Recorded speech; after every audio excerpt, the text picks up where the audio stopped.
Greetings, everyone, and welcome to the 80th edition of Cinema Effect. I'm Zach, and I'm joined by He Will Defend the Amazing Spider-Man till the day he dies, Jaden. Hello. How do you feel about that? Because I've commented before that I wanted to get some more nicknames for you. That was a random attempt on my part. It's too long. Okay. I sort of thought that might be the charm of it, but... Yeah, I don't know. It just feels a bit cluttered. And, okay. Audio cluttered. I don't know. Okay. Do you want any nickname sort of in that vein to do with your love of Andrew? Because I feel like it's one of those recurring narratives on the show, you know. Yeah, it has become that, hasn't it? Yeah. Yeah, come back to me next week and I'll spitball. Okay. You know? Okay. I definitely want to expand that for sure. But we've also got the man with many nicknames, one of which is Professor X himself, Liam. Hello. I think I said I was definitely going to use that one, but I just did. So, Thank you. there's a first time for everything and a last time for everything, if you know what I mean. Ladies and gentlemen, this is Cinema Effect, the podcast where we review and talk about a different movie every single Monday. And this week, that movie is American Mary, which opened in the UK because that is the only place it got a theatrical wide release on January 11th, 2013. It was directed by Jen and Sylvia Soska. It is a drama horror, and the synopsis tells us the allure of easy money sends Mary Mason, a medical student, into the world of underground surgeries, which ends up leaving more marks on her than her so-called freakish clients. Jaden, unleash, bro. Go for it. Yeah, this wasn't a movie for me. Body horror and kind of gore is like my least favorite kind of horror, and for me to like it, it has to be something exceptional or just like something really good. You know, this is not it. It feels like a CW production or just any kind of TV production, just with an R rating slapped onto it. You know, the way the sets are dressed and kind of the visiting the single locations multiple times, and then just the writing and direction in general. Even the acting, there's a lot of shit I didn't like, and it's yeah. I mean, it was hard to watch because body horror is just not for me. But I just don't like the way the story goes either. Okay, Fitzy. I mean, I thought it was okay, despite like some bad, like technical elements. Like the sound was really bad at some points. Definitely, yeah. Like I've never really had that problem with sound except with like student films, and I thought the budget with this was a lot bigger, but it was very small. I found after I saw it, so that makes a lot of sense. But I don't know. I thought it was engaging. Other than that, and some messy elements, like definitely a bit CW-ish, but yeah, I didn't mind it, I guess. I checked afterwards, just to make sure. You know what I mean? I didn't want to make sure I was forgetting anything. This is the worst movie I've ever seen. 100%. No, undeniable. I promise you. It is a steaming pile of diarrhea. It's a piece of trash. I hate it. I hate everything about it. I don't know which one of you was. I can't remember who was responsible for this, but was it Fitzy? Yes. It's truly awful, I think, and bloody spitting everywhere because of it. It's the question for me going into this here, and I'm always going to try and remain fair, but I'm going to be I'm looking forward to having this conversation and trying to come up with anything in my mind to not give this half a star, to be totally honest. So that's where I'm at with this movie as of this moment. Racking the brain. Is there anything redeeming for me? Okay. It's shot and lit pretty adequately. Is that fair? You know, like to your point about the budget, Fitzy. It looks okay. You know, it looks like a competently made movie. It looks like people that have made movies made this movie, so that's good. I like that. Yes, I I like think that. I think the lead Please. performance is the only decent one. I think Catherine Isabel does a decent job at acting. I think everyone else around her, there's a lot of cringe line delivery and just kind of performance in general. Character moments are odd, but I think she does okay. Sure. Did you like her, Fitzy? Did you enjoy that? No, yeah, she was good. She was a standout, yeah, but like she wasn't amazing, but she was definitely better than everyone else, I guess.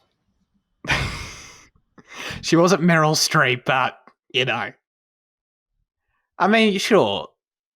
I thought she was really bad, you know, but I don't know if that's her fault. Is she an actress that people know? Like, is she in things?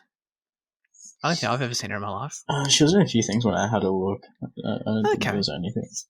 Really? Was she Yeah. like that? One of the teenagers? She probably would have been in like a Dead Girl or something like that. Like that's.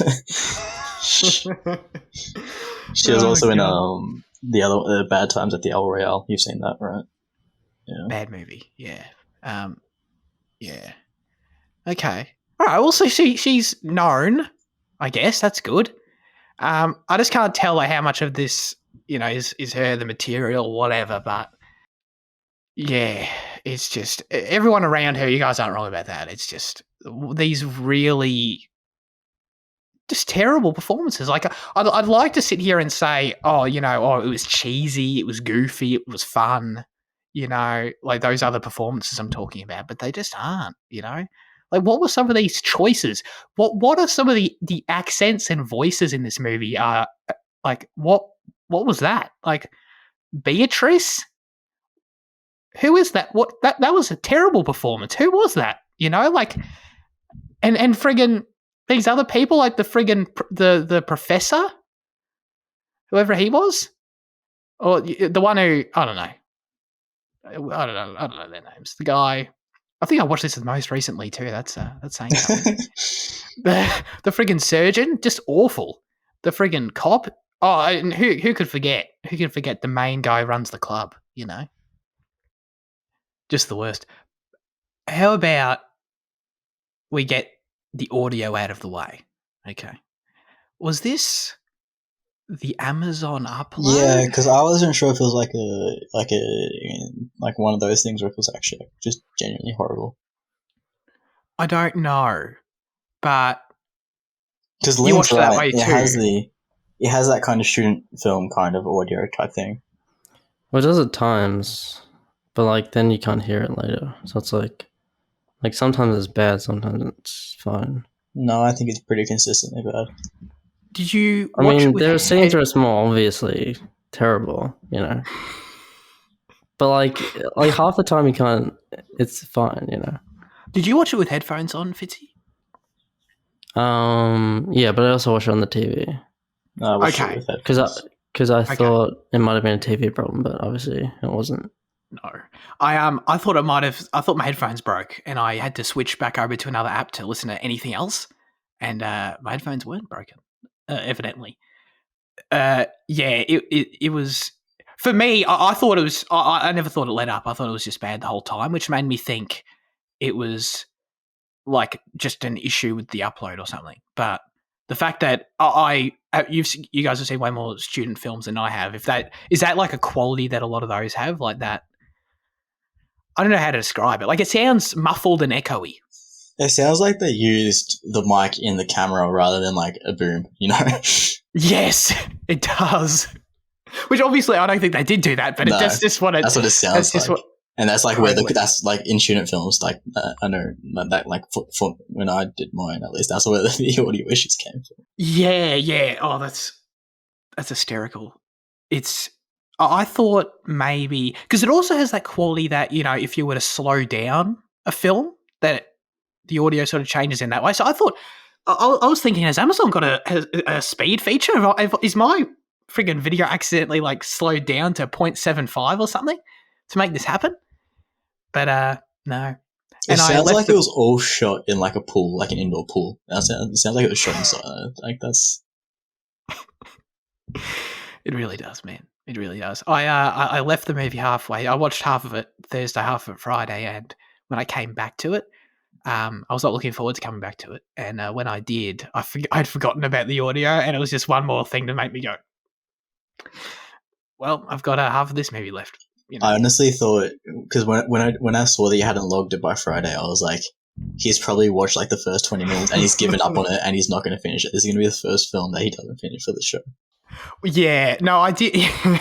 I feel like that might happen one day. Although, actually, if it were ever going to happen, it would probably be this, and I did finish it. So, but yeah, I knew it was one of those things where I knew 30 minutes in that this is the worst movie I've ever seen.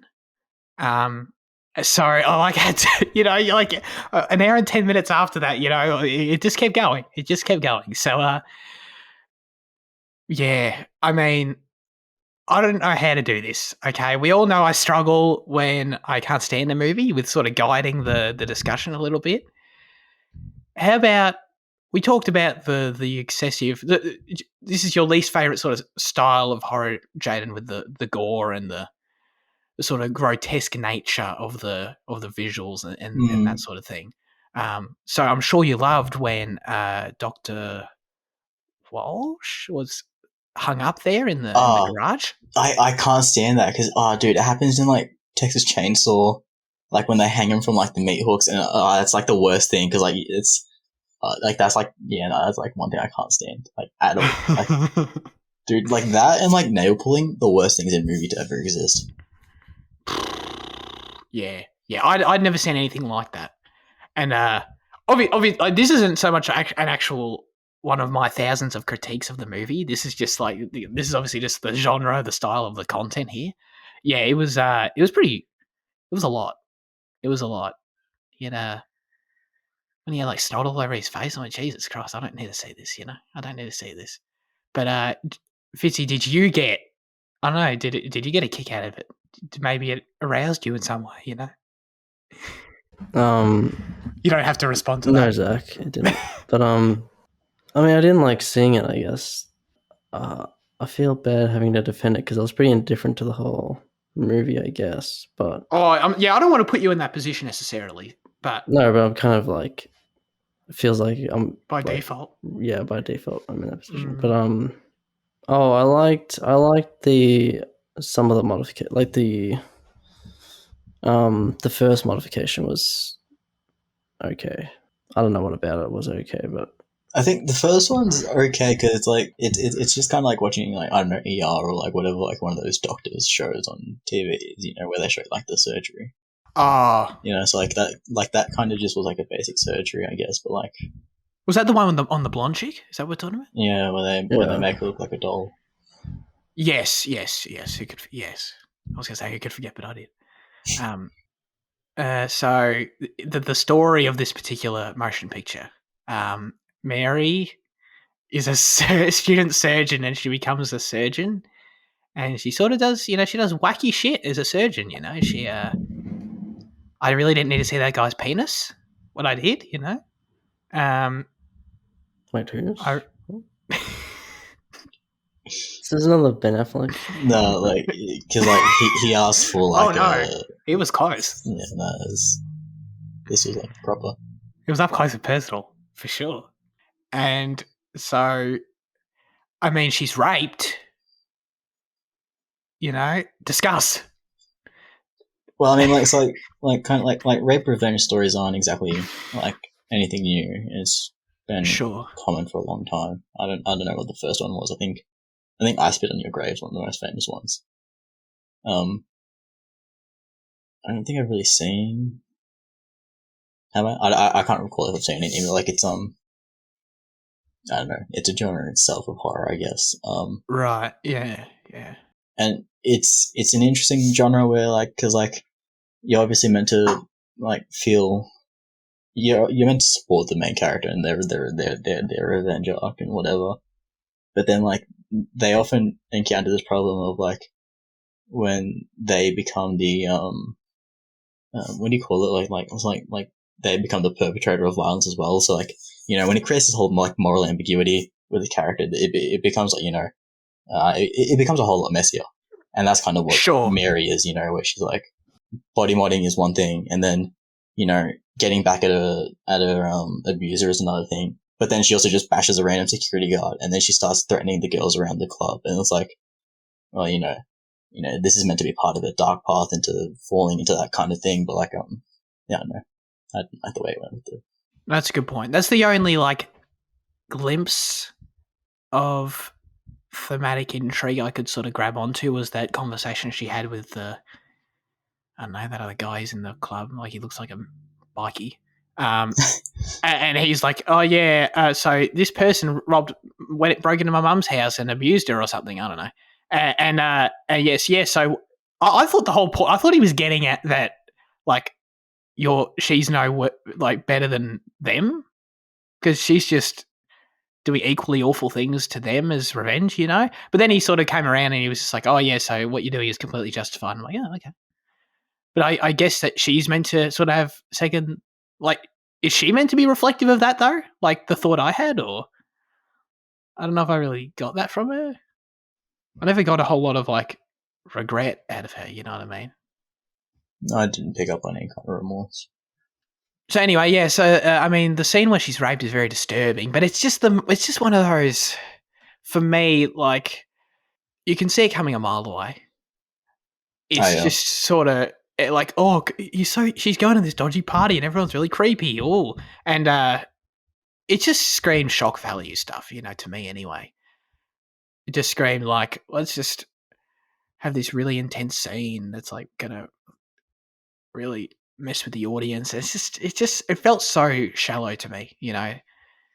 It's sort of just, it's disturbing by default based on what's literally happening, you know, and it's like, okay, cool, and it just felt so unearned, you know. I just had no investment in these characters or the situation, and then it happens. I'm like, okay, well, cheers, movie. I really appreciate you doing that, and then sort of never justifies itself, in my opinion. But she gets her revenge like immediately. Doesn't she like immediately go and like mess the dude up? Oh yeah. Yeah. I'm sorry to interrupt you, Fitzy. Oh no, I was just gonna say that when she's at the party, that there's a really weird exchange with that doctor, the Asian doctor. Yes. That was really bad. That was awful. Like, what is the dialogue? What is just the zany, the direction of these actors is just. Well, this is kind of like just in like, this is what the directors do. They do shock value stuff. They are known for the films of, like, you know, they've got a segment in ABC's of Death, and they do a lot of this kind of weird shit. So I mean, like, you know, when you go into their movies, I guess you kind of expect to have that, but for first timers, you know, we don't know what we're getting into so much. So I guess, and also, yeah, I mean, if that's what they do, I guess cool. It has an audience. I just can't stand it. It's not my idea of engaging content personally, you know, but that's cool. Because, yeah, they did seem to have a lot of other credits on similar looking things. But speaking of the directors, there is something wholesome to come out of this film, guys. The Soska sisters' parents remortgaged their house in order to raise money to finance this film. It shows. Moreover, both parents make cameo appearances in the movie. Doesn't say where they are. Maybe they were the lead actor. Maybe they were, like, important roles, and that's why the acting's so bad. But I don't. Maybe the dad was the surgeon. He's probably not. But no, anyway, I'd say the mum was probably the voice on the phone, and say the dad was probably one of the security, the security people. Oh, the mum was definitely the voice on the phone, wasn't she? Because that was awful. That was just the worst voice acting that anyone could conceive right there. But I am glad that it's wholesome, guys. You know, don't you love wholesome stories like that? Could you imagine remortgaging a house on a film like this, though? Like absolutely not. But they're supportive. That's nice. That's nice. Yeah. Well, parents have their kids back every step of the way there on that one. So I wonder if they might. I wonder if they like the film. Probably. They probably do. I mean, the only other question I have Actually, no, it's not the only other. But why are the scenes so long? Why do the characters just talk forever and say nothing in this movie constantly? Okay, there was the scene where the scene where she sat down and talked to the twins with the terrible German accent. That was the directors, wasn't it?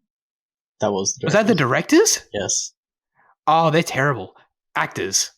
Anyway, that scene went. Guys, that scene went for 6 minutes. I looked. It went for 6 minutes. They just talked for 6 fucking minutes, and what did they talk about? I don't know. Why were they in the movie? Oh, great question, Zach. Great question. I don't know. There was that scene where the bar owner hallucinates about Mary like strip dancing in front of him. We get it. It's a dream. It's a hallucination sequence. It went for like 3 minutes before they finally cut back to, oh god, guess what? Holy swerve, dude! Those things are meant to go for 20 seconds. Why was it so long? Why was it so unbearable to view? Yeah, I did notice that. I was like, no, this is still going. Oh man, it happens a lot in this particular film. What do you think of the score, Jaden? I was gonna wait for you to bring that up because I wasn't sure. Because I saw a bit of praise for it afterwards, saying it was like kind of a decent part of the film, and like I didn't really. I mean, like it was interesting. It was adverse to a traditional score, but I guess that's kind of what you'd expect from a film of this type. Was it? Was it? Was it? Am I thinking of the same thing, or am I thinking of like just like background music that I took as part of the score?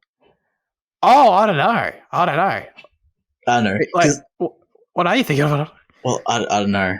I guess because now I'm doubting myself. Am I actually thinking about the score, or am I just thinking about a random song I heard in the film? Because there were definitely song choices. There were definitely song choices in this movie. If you're saying that those were different, then I agree with that. Yeah, I don't know what I'm talking about then. I guess maybe there could be interesting music. There could not be. I guess. I guess I'll need a rewatch. Yeah, do a rewatch for me right now, please. Did you notice the sound at all, Fitzy? Because I thought the score was atrocious, personally. I noticed the music, like the score, like played at really weird times. Like it felt really like off. Like the music would play before something bad would happen or something, and it would just be like too early. You know, like what, like because I think people are like you're psychologically conditioned to like, you know, like be invested in the music at certain points, and with this, it's kind of like it's like they put the whole, you know, the music of the audio bar like back, 5 seconds, or something like that for the film. Yeah. It felt weird a lot of the time. At some point in the edit, someone accidentally dragged it back 5 seconds and no one noticed. Yeah.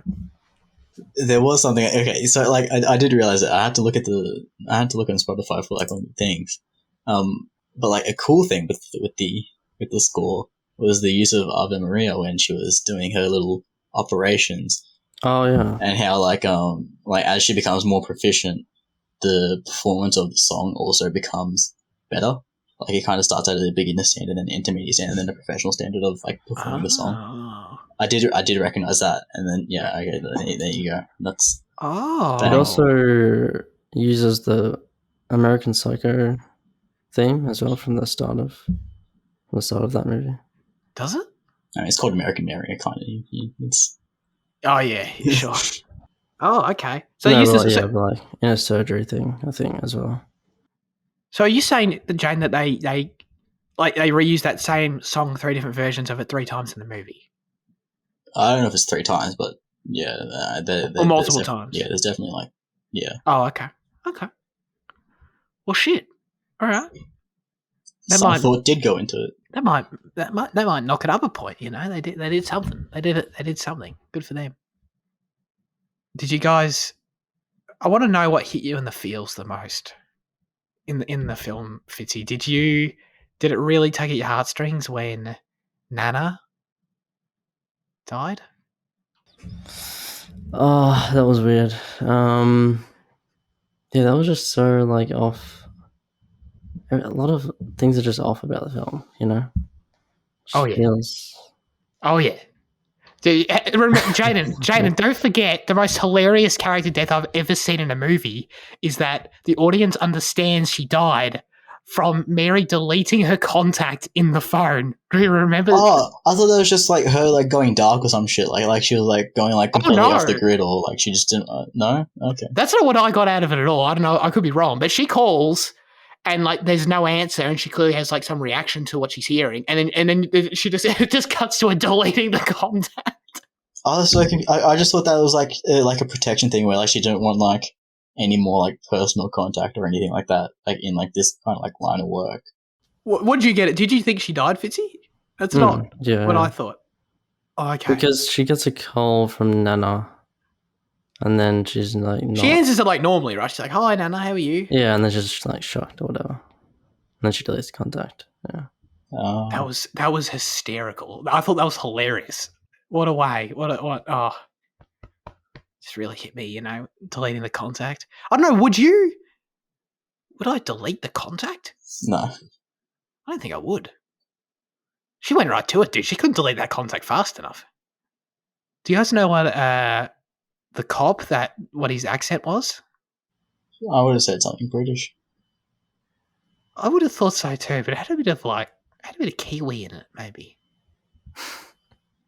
Really? Yeah. It was weird, right?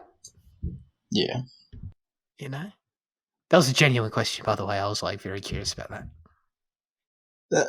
That's like he's kind of like one of the most like kind of made for TV elements. I feel like he just kind of like the way he rocks up and he walks around and questions nothing and then just pisses it off.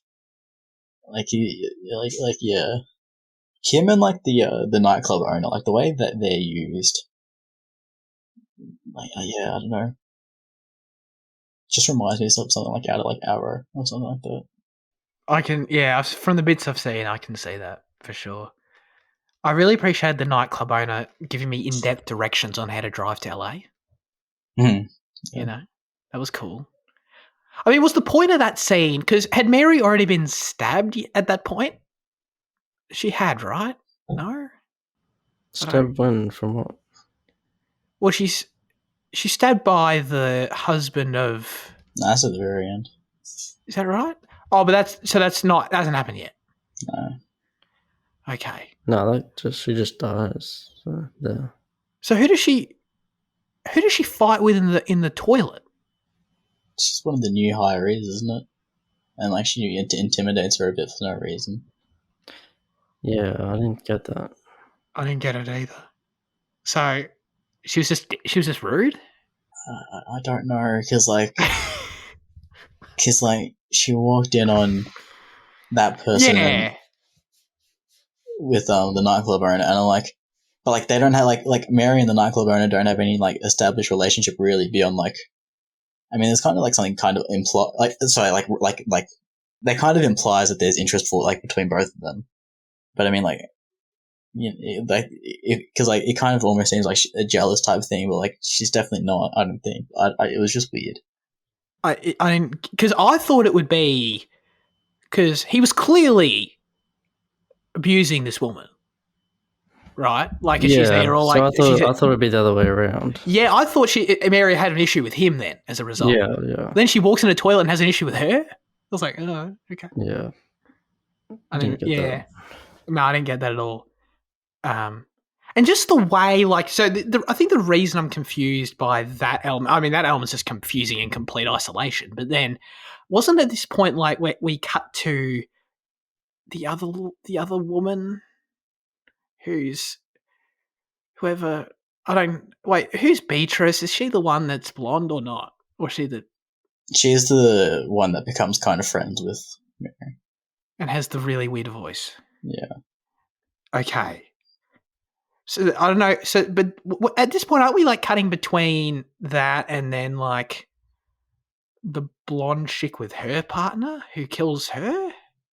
Because she dies too at some point. No, that's the end again, because that's when the husband stabs her, right?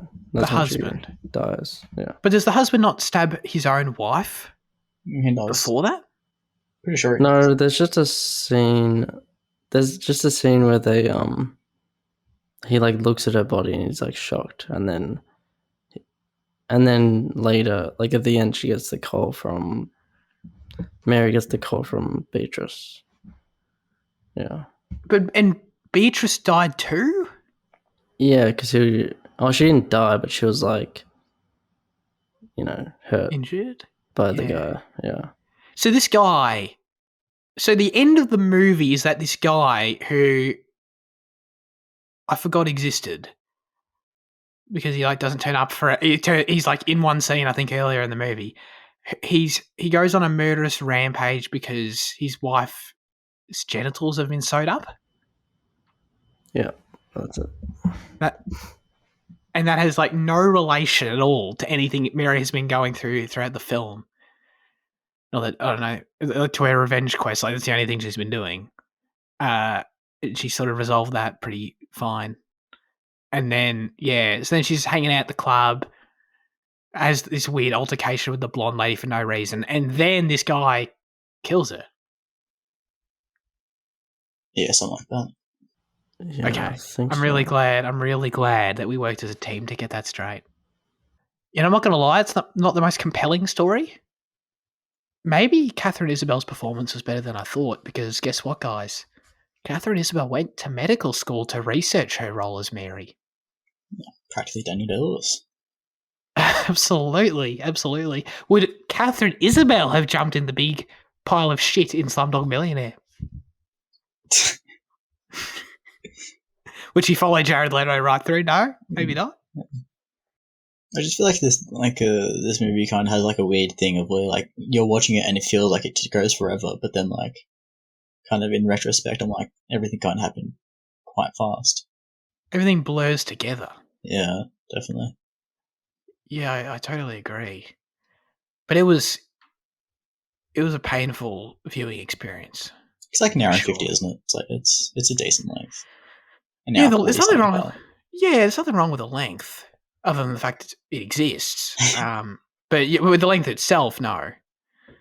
But yeah, this is, I don't know. I just got no joy from this at all, personally. It's like Artemis Fowl. I got joy from Artemis Fowl, Terrible movie, but I got joy from it. Well, I'm done. If you guys are. It's also, you didn't have many more pros to discuss? I guess it was less good stuff about it than I thought, maybe. I don't know, I wasn't really... I wouldn't say I liked it anyway, I was just watching it. You're just indifferent. This kind of has a weird Letterboxd score, doesn't it? Isn't it like a above 3 average? Yeah.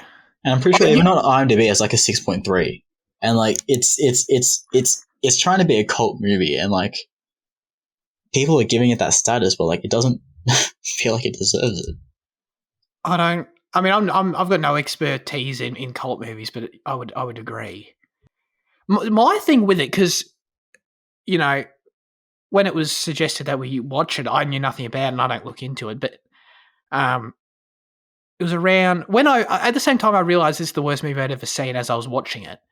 I think I had the thing of like, oh, Jaden or Fitzy must have suggested it because they knew it was terrible and we're going to review a terrible movie. Got it, okay. And then, so that's where I was at with it. And then I looked at the Letterboxd score and I was like, oh, I was like expecting like a Last Airbender situation where they're all piled up on the left side, all the reviews for the half a star. But so yeah, but I don't want to. I never want to sour the mood. So I just want to make sure that there's no other positives.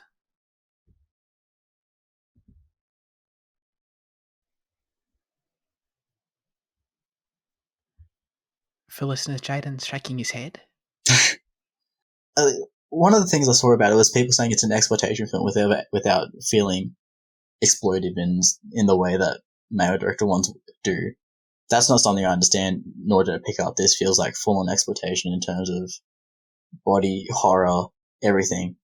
And I just wonder how much leeway people are giving it because of the directors and like. But even then, because like to give this movie a 10, I feel like you have to be like you'd have to have like 3 film degrees or some shit and like hyper analytical of like how the directors are infusing their own lives and experience and like it's and like how like they're entwining true stories of body horror, not body of like body modification, like how it's shining a light on community and stuff like that. I feel like for people that like truly appreciate this movie, probably understand it at a different level than what we do or what we ever want to, Sure. That's really interesting. I mean, I saw some people saying it was like funny as well, or like a satire. So maybe people get that from it, like with that sure. surgeon character. Like he had lines that were obviously meant to be funny, but his character as a whole was like mocking surgeons or like a satire of them or something. I get that you can analyze it in different ways, I suppose, and those are interesting angles that you highlighted, Jaden. But at the end of the day, it's just like, if it doesn't vibe. I'm not a believer in the deeper you go with the film, the better it gets necessarily. On an objective level, I mean, like I get rewatching movies and getting more out of them and stuff, but in terms of like like reading someone's analysis and then suddenly like me feeling like the movie's more for me now or something like, you know what I mean? But that's an interesting angle to take, nonetheless, for people who liked it. So, anyway, yeah, let's rip the Band-Aid off. Let's get going. Fitzy, out of 10, go. I mean, I was gonna give it like a 5, but we pointed out some negative things. I don't think I had trouble justifying, I guess, why it was more average than bad. But so I'll give it a 4. But yeah, I get you. I'm sorry. I never want to be the person who makes something more negative for someone. Jaden. Yeah, I'll also have a big fat 2 on this one. It's not terrible. I mean, no, sorry, it is terrible. It's not the worst experience I've had. It's no Son of the Mask, but Oh, okay. yeah, there's very little redeeming, and that's just because it's not my type of movie. Like and I'm someone that likes horror, and I'm still saying it's not much. I can't imagine how you'd feel. Yeah, sure. Well, that's a great point. That's an important thing to highlight too. Yeah, it's a 1 for me. It's terrible, awful. Don't watch it, or maybe do because I'm not going to tell you what to watch and not watch. Spooky shouldn't watch it. Just Luke, if you get to this part, just don't watch it.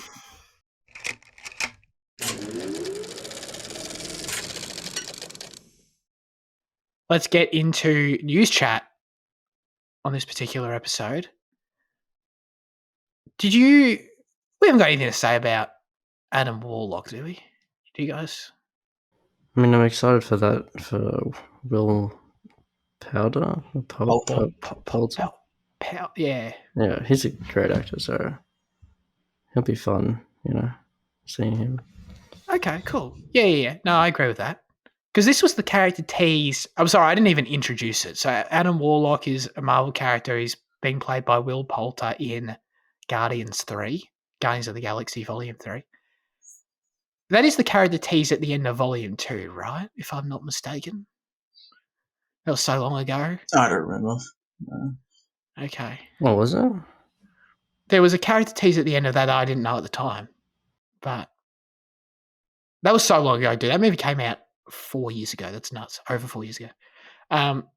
So I don't know the answer, but there's that. We got the Scream trailer. Get excited. This is a reboot of Scream, I think. Jaden, tell me more about it because I don't know anything about this. It's a sequel, not a reboot. Cool. Okay. So just got rid of the number. Yeah, it's a sequel. You've got characters returning. You've got Courtney Cox and Neve Campbell, and then the other dude, I forget.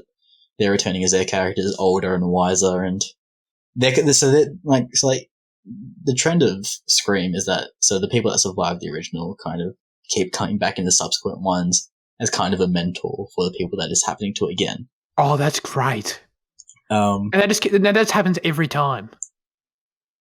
I can't remember Scream 2, but Scream 3 and 4, I'm pretty sure that's definitely what happens. That's funny. That's and great. like it's always, I can't really describe what without spoiling the original, and I don't want to like everything after the original doesn't really matter because but the original is brilliant and everything, so I don't want to spoil the original, but like I can't explain why they keep coming back kind of but I don't know, it looks, you know, they tried to bring Scream back in a modern age in 2011 or whenever it was with Scream 4 and it didn't quite work, and now they're trying again.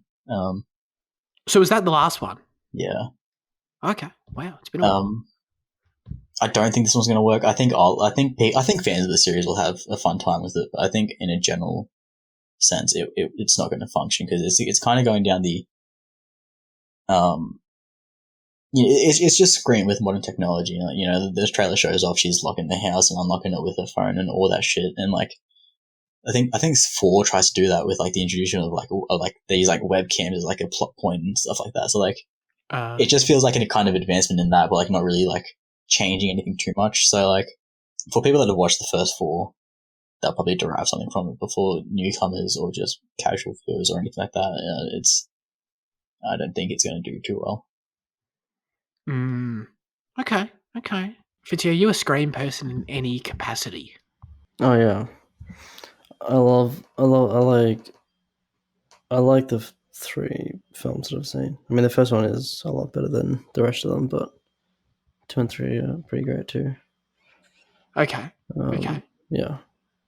I couldn't find 4 anywhere. I was going to pirate it, but then I just forgot about it. So. Oh, so you didn't pirate it. Very good. Very good boy. Okay. I mean, I've seen the Scary Movie, believe it or not, and never a Scream movie. So I don't know if I feel like that's a bad thing. Because it's like a direct parody of Scream, right? It's a parody of a lot of stuff, but like Scream's like the main influence. Yeah, I think so. Okay. It's releasing next year. Cool. Okay. And I just saw that the director's actually directed one of my favorite horror movies, Ready or Not. So maybe there's actually a bit more to be excited about than I thought. Okay, that's neat. Maybe we should do Scream franchise. There you go. We'll be ready in time for it. There was the Home Sweet Home Alone trailer, which I had the pleasure of viewing just prior to us starting this recording. And, you know, it's a Home Alone reboot that I certainly didn't expect. It's coming out in a few weeks. So I don't know if Disney's thinking necessarily super highly of it. Going straight to Disney+. But Jaden, you had some choice words for this trailer. Did I? Oh, yeah. What did I say? I think the word was BAD. Oh, yeah. Bad. Oh, right. Yeah, I mean, it just looks bad. I mean, like... Yeah. It looks like a direct remake of the original with, like, a British cast. And Aisling B is the mother, and that hurts. She's a great comedian. She's fantastic comedian. But no, it just does not look good. In any way, personally. It looks like it's marketed towards kids, and I guess that's fair. And I guess maybe that's the thing, you know, maybe we're all just nostalgia merchants and we think it's a lot better than it is, but like the original's probably always more orientated towards kids. But this one looks more so, and yeah, I don't know. It's yeah. Yeah, that's fair. I mean, that sort of would be my main point too, is just that it looks like a random Disney Plus movie for children, and that's fine. You know, nothing wrong with that. But just as Home Alone's a genuinely good movie, you know. So as a follow up to that, it's sort of like, I mean, and to be fair, it's not like Home Alone is some sort of sacred property. Like there's been straight to DVD Home Alone sequels before too, you know. So it's not, if this being in that vein isn't anything crazy, but I don't know, I was just sort of surprised it looked exactly like it just looks like Home Alone with a British kid, like. Exactly the same, and it's something I'm not really interested in watching, but, you know, that's the power of Disney now being merged with Fox. You know, they can put this shit on Disney Plus. It's crazy.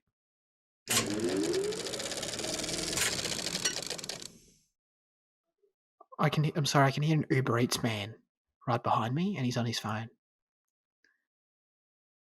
Yeah, I assume it's an Uber Eats man and not a paedophile.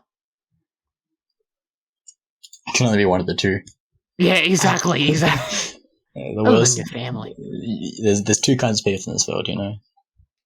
Pedophile and food delivery driver. I can't make the distinction between the food delivery driver, paedophile, or my grandfather. So it's they all sound the same. What? When did your grandfather? What? Let's get into our highlights of the week. Fitzy, what have you been watching? I've been watching this Scenes from a Marriage show that we mentioned a few weeks ago. Of course. Yeah, finished this week. So new episodes came out every Monday for us, for Australians. Yeah, it's pretty good. It's just Oscar Isaac and Jessica Chastain's show pretty much. Every week they have, new problems, new drama to discuss. Yeah, you get to know them both very well. Like, you understand their differences, and the whole thing is just basically, Malcolm and Marie. I was actually going to ask that. Yeah, it's just argument and, yeah, like I think episode 3 is a little repetitive, in those terms, but like they do like develop as people. There's only like 5 episodes, but because it's only arguments, it's kind of like, it's good that it's like admirable, I guess, that they were able to still make it engaging, with nothing really happening except, just the arguments and the context, conversations and the context that was provided with those conversations. Because like the first 4 episodes are pretty much all in the same house, and then most of episode 5 is, but you get like some of the outside, some things actually occurring. So like, yeah, I guess that was because of COVID, and they did this weird thing at the start of every episode where they like show the production, and it's like really fake and weird. But anyway, yeah, it's like for the restrictions, I guess it's pretty good. And yeah, I don't know. I think it had some like kind of interesting themes. That it was like, should you like be happy alone or be with someone, and those kind of things. It was kind of interesting in that respect. Those are interesting themes. I was gonna ask about the Malcolm and Marie comparison, just because. I mean, do you like it more than Malcolm and Marie? I take it as a yes. Well, it's not really like Malcolm and Marie because they don't scream, half the time. Sure, but I guess Malcolm and Marie was like, because like the original is by the same name, and already existed. So maybe Malcolm and Marie was like influenced by the original, Oh, okay. But, yeah. I was just thinking about the comparison in terms of sort of being a confined production, a showcase of these two great actors sort of just playing off each other, that sort of thing. Obviously, the marriage themes, Sure. The things to compare, I suppose. Yeah, sure. What have you been watching, Jaden? I don't know. Just a few things. Watch Free Guy. Oh yes. Yes. The Ryan Reynolds video game movie. It's very Ready Player One, but with Disney IPs. It's all about. I mean, I just call it about IP theft and trying to get back your original. It's about the integrity and the importance of original ideas and shit, which is really funny coming from Disney, because they're preaching this 1 second and the next second you got Cap's shield and a lightsaber in one hand, and Oh, it's spoilers! I like that. it's fucking stupid. That's pretty funny, actually. No, it's an okay movie. Like it's a enjoyable enough time. It is a bit brain dead, I guess, and like like Ryan, like I think Ryan Reynolds is starting to run his his effect is running out on me. Of playing the same kind of person. Like there's. Because as much as you can change your character's name, but he ultimately has like the same personality in all the movies he plays. And I think that's starting to become more obvious. And, it's Terry Schwartz, isn't it? So get around that. There's a lot of cringe stuff, because they tried to like do this thing where they infuse like real world like gaming icons. There's like Ninja and Pokemon, and these famous streamers. Right. Okay. And shit, okay. and like, but like the way like they're integrated, it's just awkward. It feels so awkward, and like, because I don't know, it's about. So beyond it being about IP theft, which is kind of like the message, the story is actually about this NPC that becomes aware, and like the NPC wants to play the good guy, and like because of that, they give like the streamers a lot of cringe lines regarding like the role of NPCs, and maybe we should all be the good guy or some shit like that. And like it's, I don't know, but it's a fun watch, but like it's not a great watch necessarily. But yeah. That sounds really funny. I was going to ask, like, how I know, at least from the trailer, it seemed to really play up the idea of it being, oh, look, guys, where he's in a video game. Like, how outside of the streamers, are they interesting, like, cameos and references outside of the ones you mentioned? Like, does it tie into other game IPs in cool ways, or the video game company is called Tsunami. Which kind of sounds like Konami, I guess. Oh, okay, sure. Yeah. Okay. I don't mind that. Konami's in Japan. Yeah, that's too soon. That's correct. I don't think there are any other really like video gaming type of things. Okay.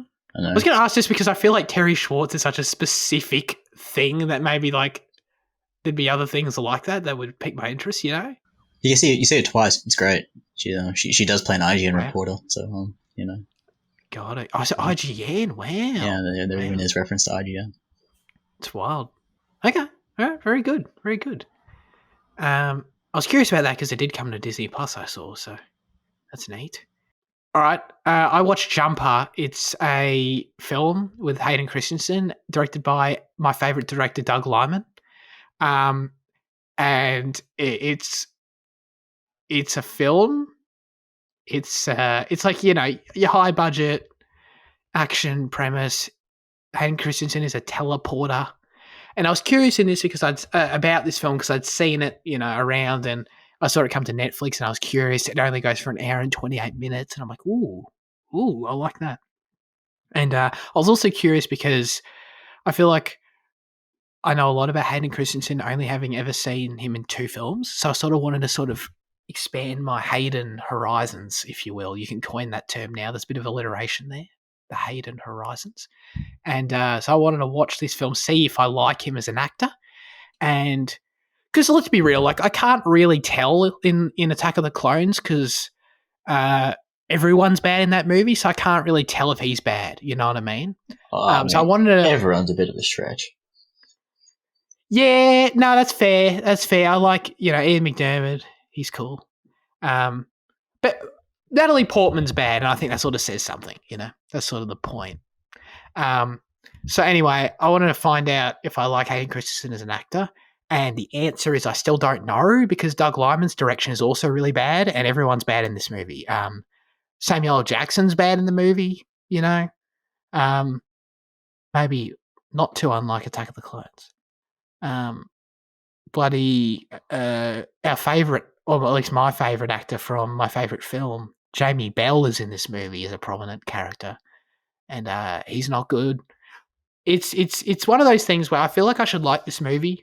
I'm all for high budget action films that have like a sci-fi premise concept. I like that kind of stuff, but this movie just felt like the story needed. It felt like this movie, like there were so many things cut out of it. Just watching it, like you can just it's one of those things where it's unfortunate. You can just tell, like, wow, they've really crammed the characters just go places and do things that don't really make a lot of sense, leaps in logic that you sort of can bridge. But you sort of get the vibe there were like deleted scenes there and there and there. And they sort of, because let's be real, there was no way the original cut of this film was an hour and 28 minutes. Like that is a condensed film right there. So I just got the vibe that the real thing was 2 hours and 15 minutes and they didn't have a lot of faith in it, so they shortened the shit out of it. That's just the way it came across to me. So yeah, not a very good movie. You know, I didn't despise it, but you know, wasn't the most entertaining thing. It got worse as it went too, you know, just because those holes start showing the more you go on, I think. But yeah, Samuel L. Jackson had bleached blonde hair, which was an interesting choice, you know.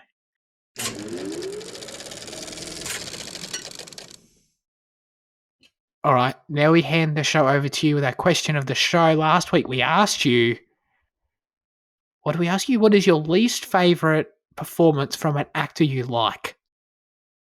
I think I got it right. Thank you. Aiden said, Chris Hemsworth in Ghostbusters 2017 was pretty painful, and haven't seen it, but apparently the Tomorrow War, that's that Amazon movie, was a doozy for Chris Pratt. Bruce Willis is also losing steam in his later movies. I mean, I'm not the biggest Bruce Willis aficionado, but I sort of get that vibe too. Luke said, I'm going to say it. Oh, no, actually, this was a coincidence. Hayden Christensen's performance in Attack of the Clones is not good. I like his turn to the dark side in Revenge of the Sith, but man, his acting is doo-doo. I don't like his performance. He's coarse and rough and irritating, and it's emotionless. I'm sure most men hate it, but it's not just the men, but the women. And children too. Yeah. Nice. Thank you, Luke. No, I appreciate that. I didn't actually put that together that I was going to talk about Jumper and Hayden Christensen, but I probably could have played into that a bit better, but that's okay. Thank you very much. Andy said, the worst performance from an actor that I kind of like is Seth MacFarlane in A Million Ways to Die in the West. Maybe it's worth noting there are many more actors I like before Seth, of course.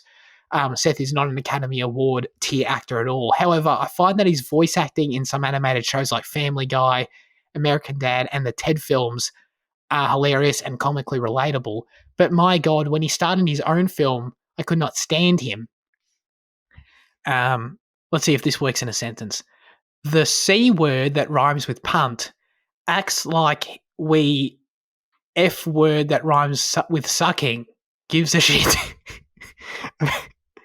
Wait, did Andy write that, or did you try and paraphrase? No, he wrote that. No, he wrote that. I was like, why are you holding back? I was like, okay. No, he acts like he gives a shit. Wait, what? Acts like we should give a shit about his character issues and his jokes suck too. He's like the reflection of Brian Griffin from the newer seasons of Family Guy. There's so much that reflects how much of an annoying T word that rhymes with with swat. But is swat a word? Like, isn't it swat? Maybe he says twat. Okay, yeah, fair enough. I'll have to check that with Andy in person. Seth is as a character and real life. Oh, okay. So I'm going to say it so it makes sense. There's so much that reflects on how much of an annoying twat Seth is as a character and in real life. Okay. Maybe I should stop watching Family Guy. I should prefer Seth behind the recording booth instead of on screen. But yes, I absolutely hated A Million Ways to Die in the West. Thank you, Andy. I've not seen that movie. I feel like I wouldn't like it. But I like Seth MacFarlane, though. I mustn't lie. I do quite like him. I don't mind it. Like, he's not terrible. Oh, okay. Yeah. Wait, so did he direct that movie?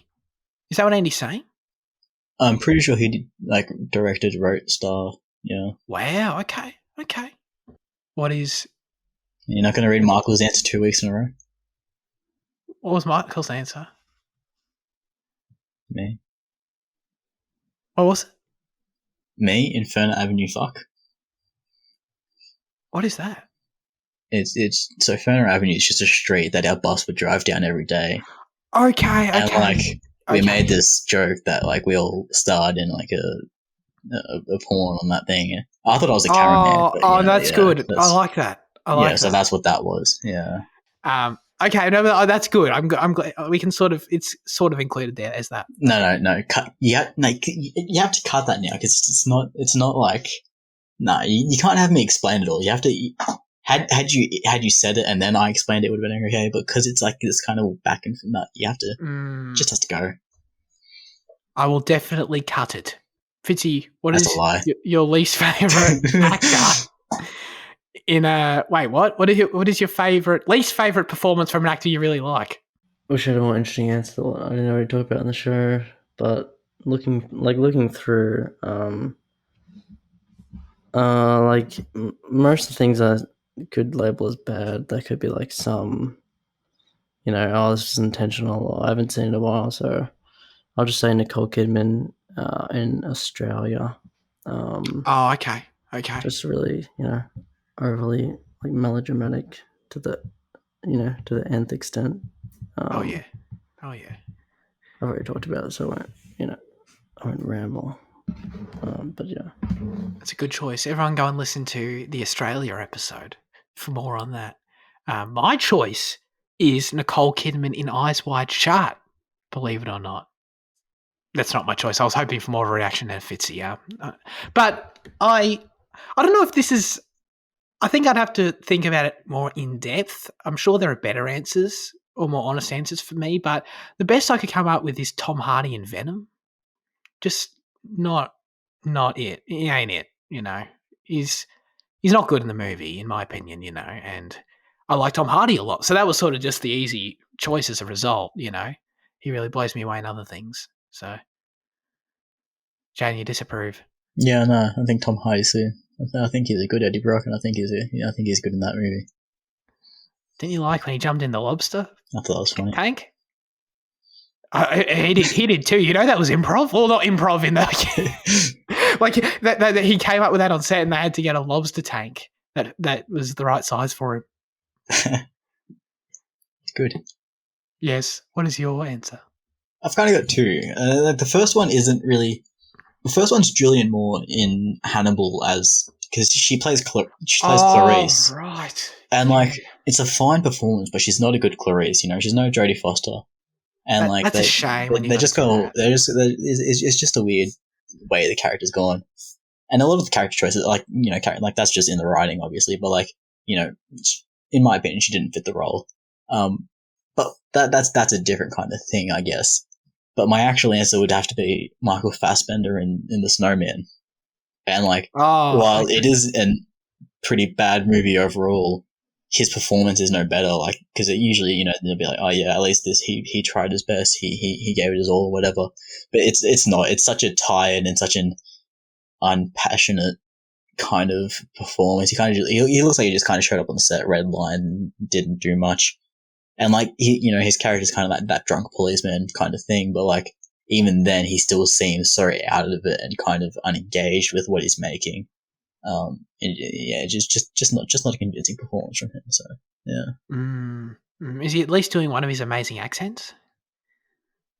I can't remember. I can't because how he has that unique German Irish type of thing that he's got going. Yeah. Because it's because it's set in Scandinavia. I'm not sure if he put on I'm not sure. I can't remember if he put on a bit more of a kind of Norwegian accent, or if he just used what he has because it kind of almost fits. All the Yankees will think it's the same shit. Yeah. Anyway. Yeah. Okay. All right. No, that's fair. That's fair. Yeah. I mean, maybe I could have said him in Assassin's Creed. I don't know. I can't. I like Michael Fassbender. I like you too much, Michael. That was a point of the question. Yeah, it's true. Yeah, you're absolutely right. You're absolutely right. Forget about it. As always, we'd love you to submit your questions, thoughts, reviews for next week's film in the YouTube comment section. Send us a DM on Instagram or write in via the Discord, just like everyone did today that we read out. Lovely people. Thank you. Or didn't read out in Michael's case. The question we'll be asking you next week and reading out your answers at the end of next week's show is, what is your favourite Adam Sandler movie? Let us know. That's it for this week's episode of Cinema Effect. But speaking of Adam Sandler, Fitzy, what are we watching next week? We're doing the poll winner, Uncut Gems. Yeah. Oh, okay. We're getting violent. Feisty, yeah. It's a movie. It is. Check it out on Netflix. Back on top. I'm interested because I want to know how you feel about this, Fitzy. This is a movie I didn't think I'd ever want to watch again.